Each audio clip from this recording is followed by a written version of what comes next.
December 23, 2024. My phone buzzed during a conference call with our Singapore office. Jordan, we need to talk about New Year's. My brother Marcus's voice carried that particular tone, the one reserved for explaining why I wasn't quite good enough for something. I muted my video. What's up? So, Vanessa and I are hosting this year. Really stepping it up. We rented the penthouse at the Sterling, hired a private chef, the whole thing. He paused. My boss Derek Chin is coming. You know, the regional VP I've been telling you about? The one who's probably promoting me to director next quarter. That's great, Marcus. Congratulations. Right, so here's the thing. Another pause. Maybe you should skip this year. It would be awkward, you know? Derek's bringing his wife, they're super sophisticated. They summer in the Hamptons, winter in Aspen. And when people ask what you do, I kept my voice neutral. What about what I do? Come on, Jordan. You're an administrative coordinator at some government contractor nobody's heard of. No offense, but when everyone else is talking about their careers, their companies, their success, I just don't want the vibe killed. Mom and Dad are fine with it. Actually, Mom suggested it. Of course she did. You work in a cubicle, right? Like basic office work? Filing and scheduling. He didn't wait for an answer. Derek Chin oversees $340 million in cloud infrastructure projects. Vanessa just made partner at her law firm. My college roommate sold his startup for $80 million. Your job would just be embarrassing.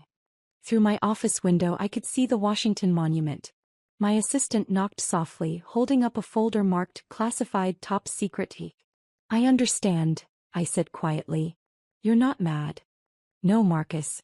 Have a great party. You're the best little brother. We'll do something in January, just us. Maybe grab burgers or something low-key. I ended the call and unmuted my video. Apologies, everyone. Where were we on the Malaysian government contract? Let me take you back 3 years to help you understand how we got here. I graduated MIT at 20 with degrees in computer science and electrical engineering. Not because I was some prodigy, I just tested out of prerequisites and took heavy course loads. While Marcus was pledging his fraternity and networking at Mixers, I was building quantum encryption algorithms in the lab. Marcus went to a state school. Good grades, better social life, excellent at managing impressions. After graduation he landed at CloudSync Solutions, worked his way up to senior solutions architect. Made decent money, probably $140,000 base, maybe $180,000 with bonuses. Bought a nice condo. Leased a BMW 5 Series. Mom loved reciting his achievements. Marcus just closed a deal with a Fortune 500 company. Marcus is being considered for director. Marcus takes such good care of Vanessa. They're looking at houses in Bethesda. When I graduated, Mom asked, "So what kind of job are you looking for? Something with good benefits? Maybe government work since you can't really handle corporate pressure." I'd already had 6 offers. Lockheed Martin wanted me for weapons systems. Northrop Grumman offered $180,000 starting for satellite communications. Google wanted me in quantum computing. Instead, I accepted a position at Cipher Dynamics, a defense contractor nobody's heard of because we don't advertise. My title: Administrative Coordinator, Technical Services Division. My actual job: designing unhackable communication systems for people whose names you'll never know. My starting salary: $240,000 base. Plus stock options. My security clearance level: TS/SCI with special compartmented access that meant I couldn't tell my family what I actually did. Or where I actually worked. Or who I actually worked for. Mom saw administrative coordinator and stopped asking questions. Marcus saw government contractor and made assumptions about beige cubicles and GS7 pay scales. Dad saw that I didn't lease a flashy car or wear designer suits and decided I was still figuring things out. I didn't correct them. Partly because my NDA was ironclad. Partly because I was curious how long it would take them to ask real questions. 3 years later I had my answer: they never would. By age 23, I designed the encryption protocol now used by the State Department for classified diplomatic communications. The contract was worth $53 million over 5 years. My bonus alone was $3.2 million. I bought a house. Not in the suburbs. A restored Victorian in Georgetown that I purchased through an LLC. Paid cash. Property records showed DK Holdings LLC as the owner. My family never knew. I drove a 7-year-old Honda Civic. Wore clothes from J.Crew and Uniqlo. Kept my head down. At family dinners, Marcus would talk about his latest deal, his upcoming promotion, his boss Derek who was grooming him for leadership. Mom would ask pointed questions. How much was that contract worth, Marcus? How many people will you supervise as director? Then she'd turn to me. And Jordan still doing, what was it? Administrative work. Coordination, I'd say. Yes. Well, everyone contributes in their own way. Dad would jump in. I heard government contractors have good health care. Probably great for someone who needs stability. Someone who needs stability. Translation. Someone who couldn't cut it in the real world. Last Thanksgiving, Marcus brought Derek Chin to dinner. Derek was exactly what you'd expect. Sharp suit, firm handshake, commanding presence. He'd spent 20 minutes discussing CloudSync's expansion strategy, their new partnership with Microsoft, the innovation pipeline. And you, Jordan? Derek had asked politely. What do you do? I work for a government contractor. Technical coordination. That particular that meant the conversation was over. Important work, I'm sure. Marcus had actually winked at Derek. A wink that said, yeah, my little brother's not quite at our level. I'd excused myself, went to the bathroom and checked my phone. Email from the Director of National Intelligence. Protocol approval confirmed. Deployment to all agencies by Q1. Exceptional work.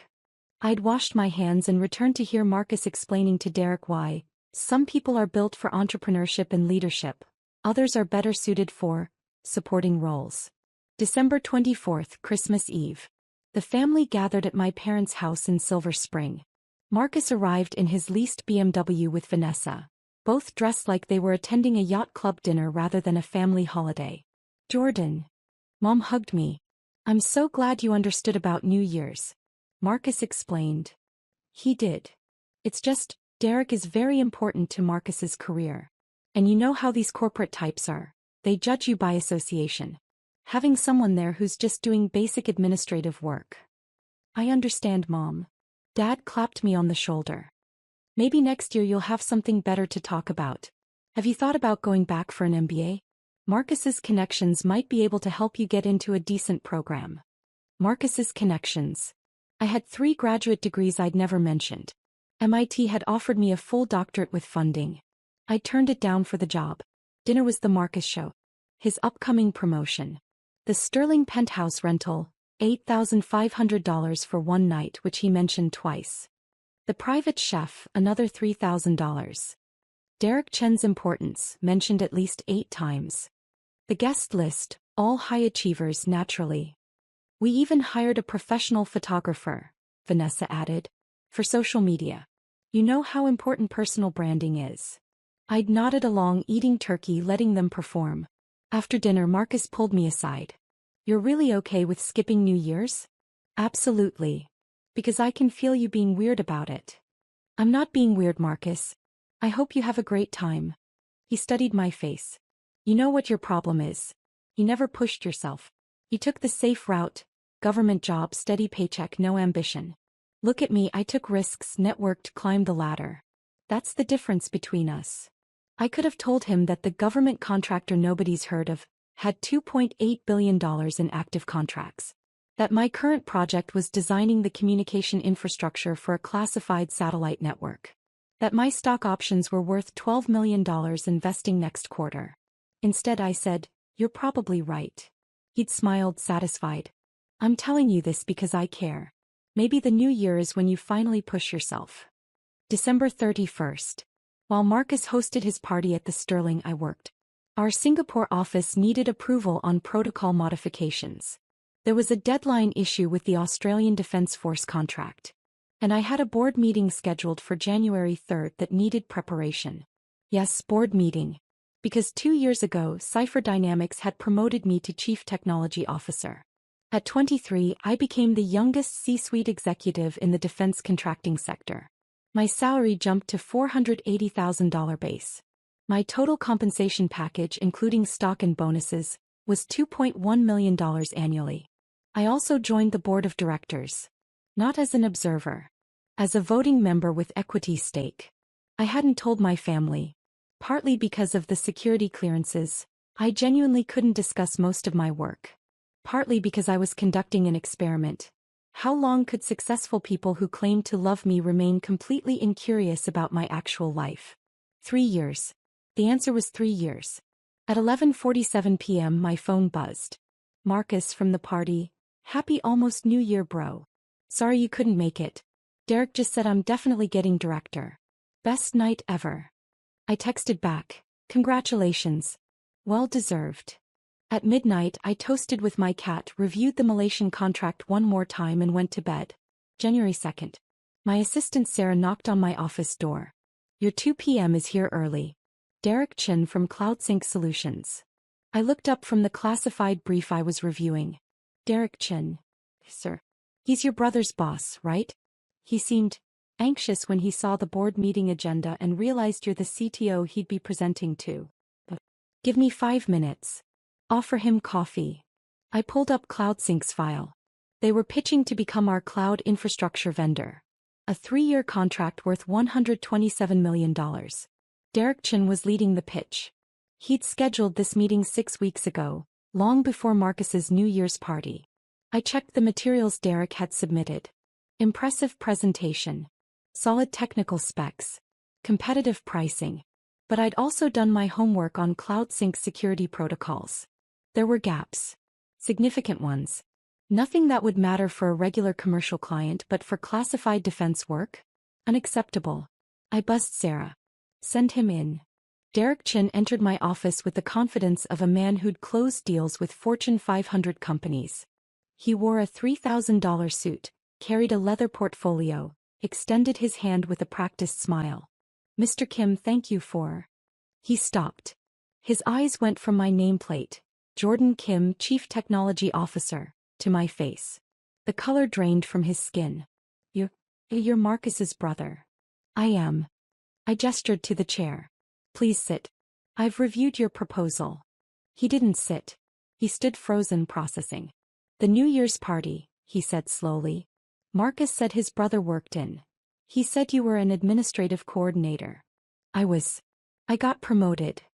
To CTO. 2 years ago. Derek actually gripped the back of the chair for support. Marcus told me you worked in a cubicle. He said your job was embarrassing. He stopped himself. He said my job would kill the vibe at his party where you were the guest of honor? Derek's face went from pale to red. Mr. Kim, I didn't know. Marcus never mentioned that you were. Why would he? I'm just his little brother who took the safe route. No ambition, remember? I need to sit down. I let him. Poured water from the pitcher on my desk. Waited while he composed himself. Should we discuss your proposal? I asked. Mr. Kim, I'm so sorry. If I'd known that you were. Derek. I used my boardroom voice, the one that made generals listen. The party doesn't matter. Your proposal does. And unfortunately, I've identified 17 critical security vulnerabilities in your infrastructure design that make CloudSync unsuitable for classified defense contracts. His face fell further. 17. I turned my monitor so he could see my notes. Your encryption protocols are industry standard for commercial use. But we're not commercial. We handle communications that, if compromised, could destabilize governments. Your multi-factor authentication is good. Ours needs to be unhackable. Your data segregation is acceptable.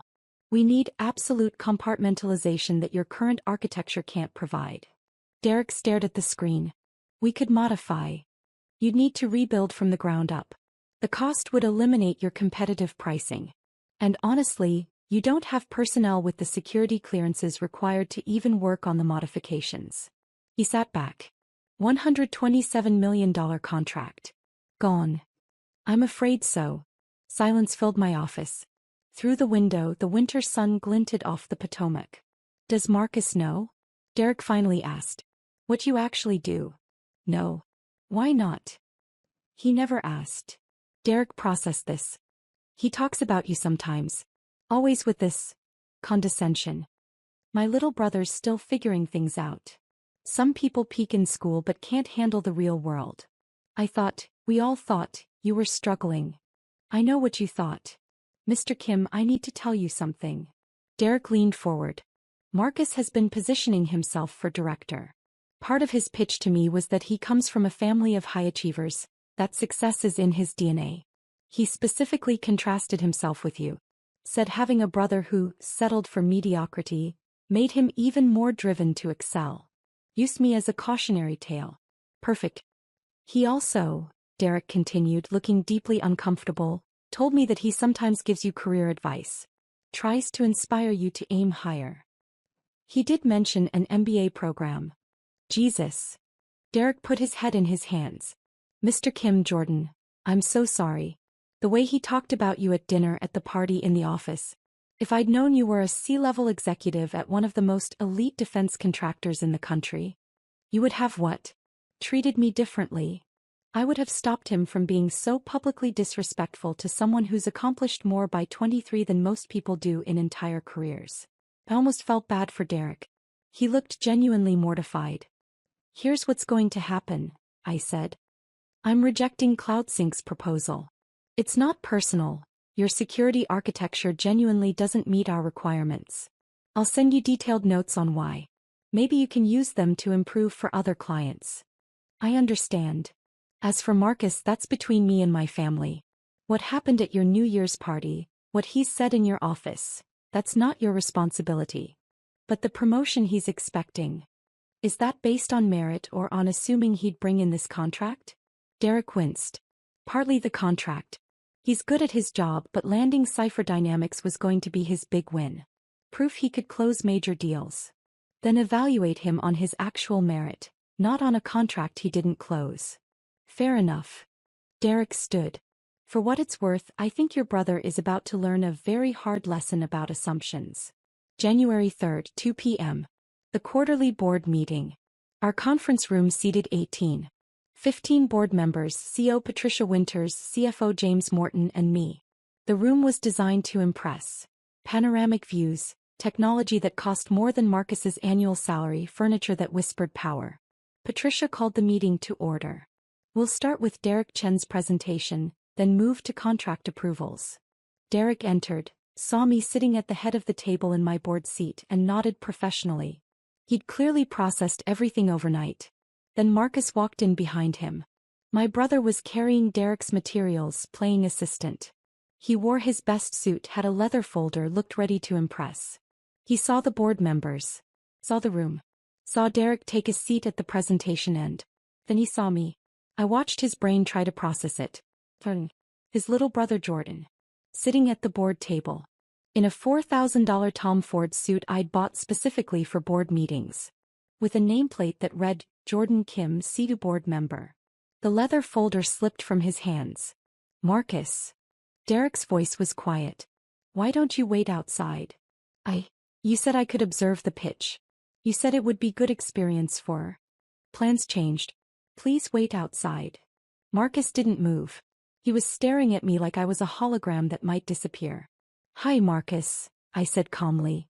You work here? I do. You're on the board? I am. Patricia intervened. Mr. Kim, is there a problem? No ma'am. Derek, should we proceed?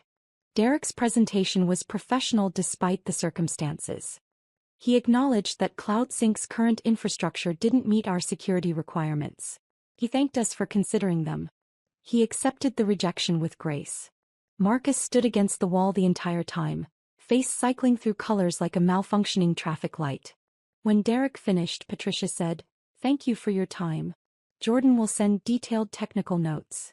As they left, Derek put a hand on Marcus's shoulder, guiding him out. My brother looked back at me once, his expression unreadable. The meeting continued. We approved the Malaysian government contract, $340 million over 7 years. Discussed the Australian Defence Force expansion. Reviewed my proposal for a new quantum-resistant encryption protocol that would cost $89 million to develop but could be licensed to allies for potentially $2 billion in revenue. Patricia asked me to stay after. That was your brother? Yes, ma'am. The one who told Derek you were an administrative coordinator? Word traveled fast. He wasn't wrong. I was an administrative coordinator. I just progressed. She smiled slightly. Jordan, you're the youngest CTO in defense contracting. You hold patents on encryption systems used by 14 allied governments. Your work is literally keeping people alive in war zones. And your family thinks you work in a cubicle. They never asked what I actually did. You never told them. No, ma'am. Why not? I thought about it. I wanted to see if they loved me enough to be curious. Turns out the answer was no. Patricia, who'd served as deputy director of the NSA before joining Cipher Dynamics, nodded slowly. My father told me women couldn't handle executive pressure. When I made deputy director, I didn't tell him. I wanted him to ask about my life to show interest. He never did. What happened? He read about my appointment in the Washington Post. Called to congratulate me. I told him congratulations were 15 years too late. My phone started ringing at 4:47 p.m. Marcus, 23 missed calls. Mom, 16 missed calls. Dad, 8 missed calls. Vanessa, 5 missed calls. The voicemails were spectacular. Marcus, what the F you, Jordan? You're a CTO? You're on the board? Do you know what you just did to me? Derek is furious. He thinks I lied about you. Call me back. Mom, Jordan, Marcus is very upset. He says you embarrassed him in front of his boss. Why didn't you tell us about your job? We could have been so proud. Call me immediately. Dad, son, we need to talk about this situation with Marcus. He's saying you sabotaged his career. That can't be true, right? I didn't call back. Instead, I finished my work, had dinner with my actual friends, colleagues who knew exactly what I did and were impressed by it, and went home to my Georgetown house. At 9:30 p.m. my doorbell rang. Marcus stood on my porch, Vanessa behind him. He looked like he'd aged 5 years in 7 hours. We need to talk. I let them in. Vanessa immediately started examining my house. The original woodwork I'd restored, the art I'd collected, the furniture that cost more than her law firm's salary suggested she could afford. How long? Marcus asked. How long what? How long have you been CTO? How long have you lived here? How long have you been, whatever you are? CTO for 2 years. Lived here for 3. Been designing classified communication systems since I graduated MIT. MIT? You went to MIT? I did. Vanessa was looking at a photo on my bookshelf. Me with Patricia Winters and the Secretary of Defense at a White House ceremony. Is that the president? Former president. That was 2 years ago. Marcus sat down heavily. You let us think you were a failure. I let you assume. There's a difference. You never corrected us. Marcus, you never asked. In 3 years you never once said, "Hey Jordan, tell me about your actual work." You saw my title and made assumptions. You decided I was embarrassing. You uninvited me from New Year's because my job would kill the vibe. I didn't know. You didn't want to know. None of you did. It was easier to have a family failure to contrast yourselves against. I was your cautionary tale. Vanessa cut in. This is vindictive. You deliberately made Marcus look bad in front of his boss. No. Derek scheduled that meeting 6 weeks ago to pitch his company for a contract. I reviewed the proposal and rejected it based on technical security requirements that CloudSync cannot meet. That's my job. Marcus being there was coincidence. Bullshit, Marcus snapped. You knew he worked for Derek. You could have warned me, prepared me. Like you warned me before uninviting me from New Year's? Like you prepared me before telling Derek I was embarrassing? He had no answer for that. Here's what's actually happening, I continued. You're upset because your carefully constructed narrative just collapsed. The brother you used to make yourself look ambitious is actually more successful than you'll probably ever be. The job you mocked pays 4 times what you make. The life you assumed was mediocre is extraordinary. And you have to reconcile that with 3 years of condescension. Jordan. I wasn't hiding from you, Marcus. I was watching. Watching to see if anyone in this family loved me enough to ask real questions about my life. To show genuine interest. To treat me like someone worth knowing beyond your assumptions. That's not fair, Vanessa said. You deliberately deceived. I never lied once. Every single time someone asked what I did, I said, technical coordination for a government contractor. That's accurate. I just didn't elaborate because nobody asked me to. Marcus's phone buzzed. He glanced at it and went pale. Derek wants to see me tomorrow morning. First thing. Good luck with that. Jordan, please. Can you call him? Tell him this was a misunderstanding? Tell him I didn't know. Why would I do that? Because I'm your brother. Am I? Because brothers usually invite each other to New Year's. Brothers don't call each other embarrassing. Brothers ask about each other's lives. Vanessa stood. This is cruel. You're punishing him for a simple mistake. It wasn't a mistake. It was a pattern. A 3-year pattern of dismissal, condescension, and disinterest. And I'm not punishing anyone. I'm just done pretending it doesn't matter. They left. Marcus looked broken. Vanessa looked furious. I poured a bourbon, Pappy Van Winkle 23 $350 a bottle, and sat in my living room. My phone buzzed. I answered. Jordan Michael Kim, what is going on? Marcus just left here in tears. He said you've been lying to us for years. I haven't lied about anything, Mom. You let us think you were struggling. You let us worry. You never worried, Mom. You were embarrassed. There's a difference. How dare you? Mom, when's the last time you asked me about my day? My work? My life? Not made assumptions, actually asked. Silence. You can't remember because you never did. For 3 years, you've been content to believe I was your disappointing son.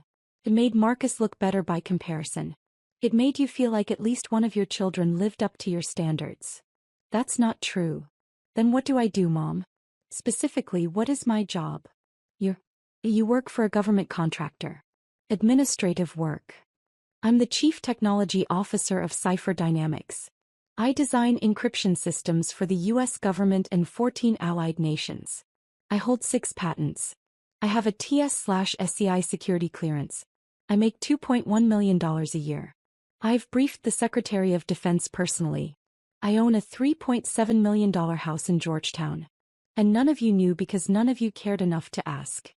I could hear her crying. Jordan, please. We didn't know. If you'd just told us. I wanted you to want to know. I wanted you to see me as someone worth knowing. But I was never going to be Marcus. The charming one, the networker, the golden child. So you wrote me off. What do you want from us? Nothing, Mom. I genuinely want nothing. I have colleagues who celebrate my achievements. Friends who ask about my work. A life you know nothing about because you never asked. I'm done auditioning for a family that already decided I wasn't worth the effort. January 4th. Derek fired Marcus. Not for the lost contract, for misrepresenting himself. For using his failure brother as a narrative tool in his self-promotion. For creating an environment where Derek had participated in mocking someone who turned out to be a C-level executive at a company Derek wanted to do business with. It showed catastrophic judgment, Derek told me when he called to apologize again. And it made me complicit in disrespecting you. I can't have someone with that kind of judgment representing Cloud Sync. I felt nothing. No satisfaction.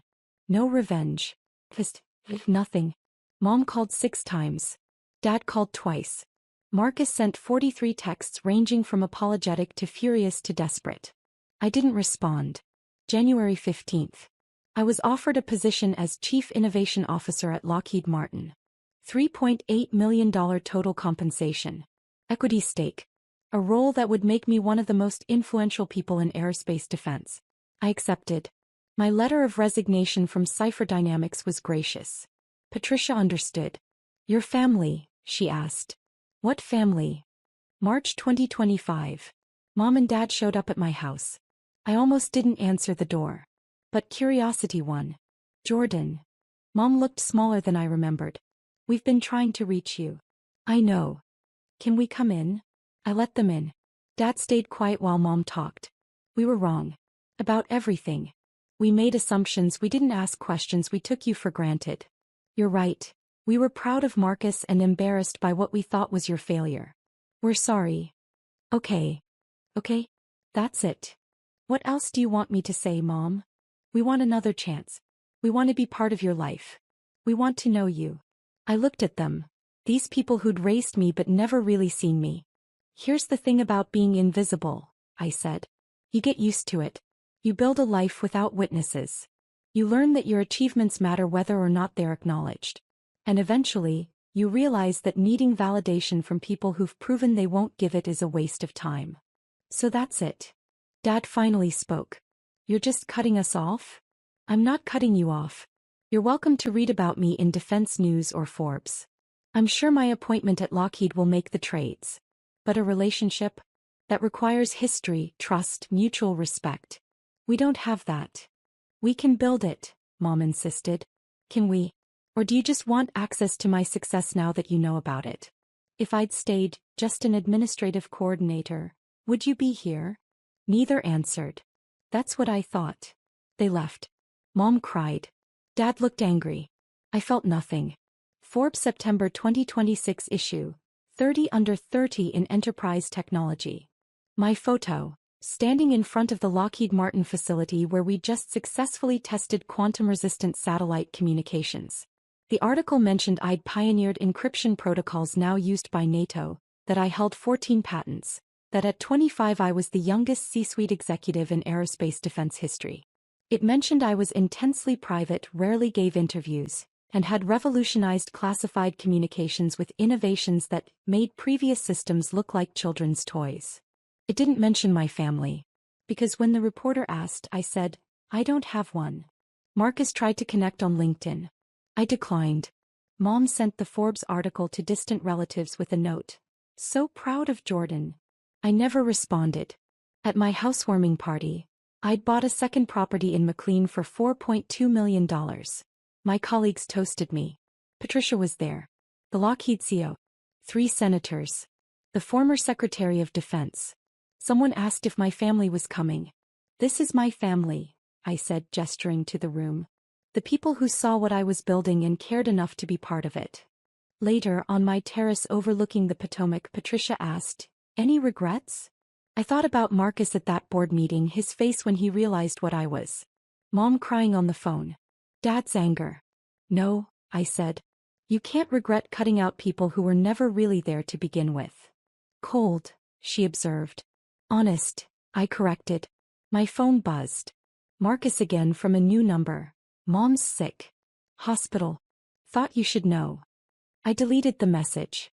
Patricia saw my face. Family. No, I said. Just ghosts. I raised my glass to the people who'd actually shown up. The ones who'd asked questions, celebrated achievements, seen me as someone worth knowing. The people who'd never needed me to prove I was worth their time. My real family.